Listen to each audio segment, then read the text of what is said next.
दोस्तों नमस्कार, welcome to my channel digital world.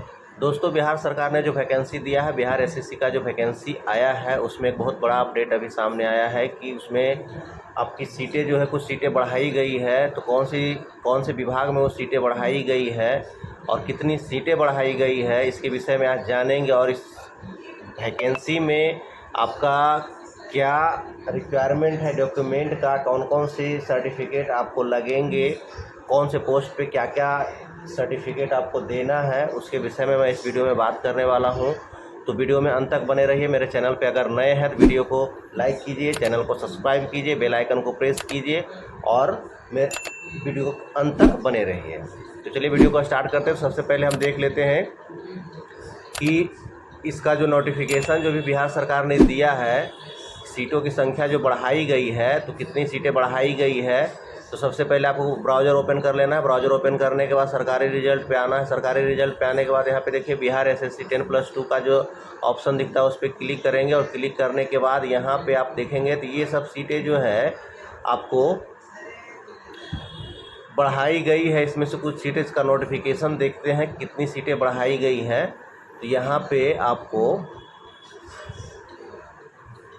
Notification जो है वो यहाँ पे देखिए, इस तरह से आपको देखना है इसमें कि कौन कौन सी सीटें बढ़ाई गई हैं। यहाँ पे देखिए, ये देखिए कनीय क्षेत्रीय अन्वेषक, इसमें लेवल 2 का जो है अर्थ एवं सांख्यिकी निर्देशालय योजना एवं विकास विभाग, इस विभाग में सीटें बढ़ाई गई है। यहाँ पे देखिए 534 + 181, इतनी सीटें जो है बढ़ाई गई है। और इसमें जो है अगर आप इस सीट के लिए एलिजिबल हैं कि नहीं है, इसके विषय में अगर आपको जानना है तो यहाँ पे देखिए जो डिग्री मांगा जा रहा है, तो इंटरमीडिएट तो आपको चाहिए ही चाहिए। आपका जो इंटरमीडिएट है वो या तो मैथ से होना चाहिए या फिर अर्थशास्त्र से या फिर सांख्यिकी में किसी भी एक विषय के साथ उत्तीर्ण होना चाहिए। यानी आपका जो इंटर है, अगर आपका रिजल्ट मैथ से हुआ है, अर्थशास्त्र से या सांख्यिकी से हुआ है, तभी आप इसके लिए एलिजिबल होंगे, अदरवाइज आप इस सीट के लिए एलिजिबल नहीं होंगे। आपका जो आपके इंटर का जो रिजल्ट है वो मैथ से है, अर्थशास्त्र से है, सांख्यिकी से है, तभी आप इस सीट के लिए एलिजिबल होंगे, अदरवाइज नहीं होंगे। और इसमें आपका देखिए किसी भी तरह का कोई भी कंप्यूटर का नॉलेज इसमें नहीं मांगा जा रहा है। सिर्फ इंटरमीडिएट गणित, अर्थशास्त्र, सांख्यिकी में किसी एक विषय के साथ उत्तीर्ण होना है आपको 12th में। उसके बाद आपका तकनीकी योग्यता कुछ भी नहीं है, वांछनीय योग्यता कुछ भी नहीं है। तो ये बहुत ही अच्छा सीट है। लेकिन जिनका रिजल्ट 12th का मैथ से, अर्थशास्त्र से, सांख्यिकी से हुआ है, वही लोग इसको अप्लाई कर सकते हैं। और बाकी यहाँ पे देखिए ये सब जो है कंप्यूटर संचालन एवं कंप्यूटर टकन ज्ञान के साथ इंटरमीडिएट एवं समकक्ष, ये आपका उद्यान निदेशालय कृषि विभाग से है। तो इसमें कंप्यूटर संचालन एवं कंप्यूटर टंकन ज्ञान के साथ इंटरमीडिएट, यानी इसमें आपको कंप्यूटर चलाने के लिए आना चाहिए और टाइपिंग भी आना चाहिए।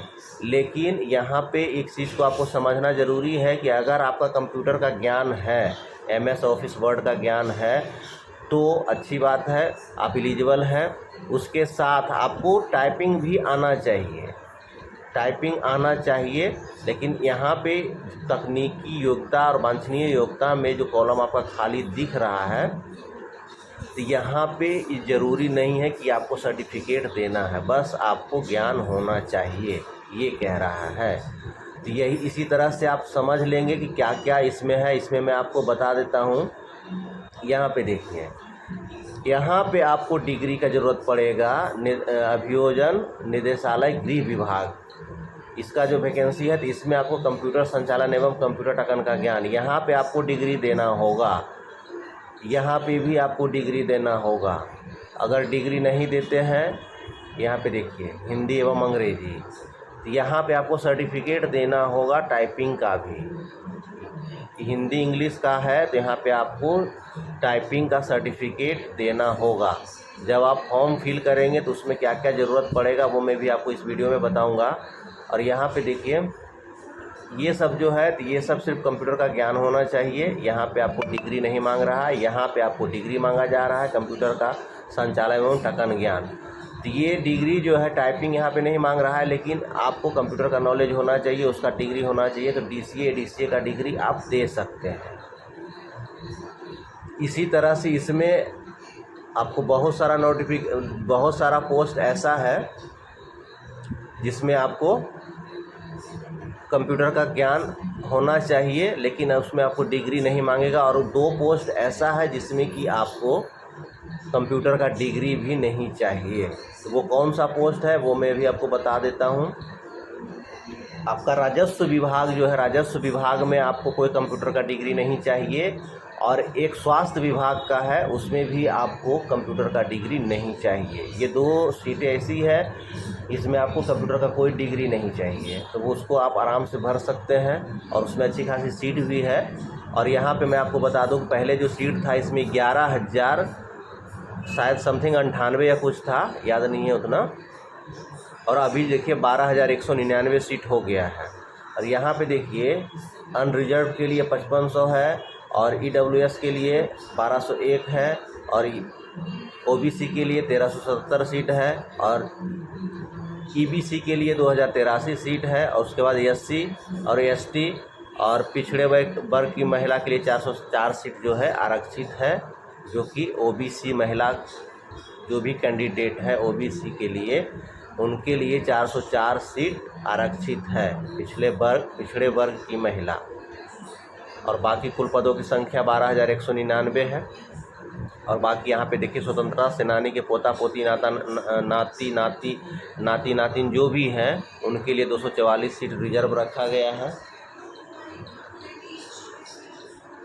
तो इस तरह से दिव्यांगों के लिए भी यहाँ पे देख लीजिए 132, 136, 131, जिस तरह का आपका विकलांग लोग हैं उनका मतलब कि उनका जो सर्टिफिकेट जो मिलता है दिव्यांग का, तो उसमें VIDD OH MD उस तरह का जो सर्टिफिकेट मिलता है उसके अनुसार से ये सीटें यहाँ पे दी गई है।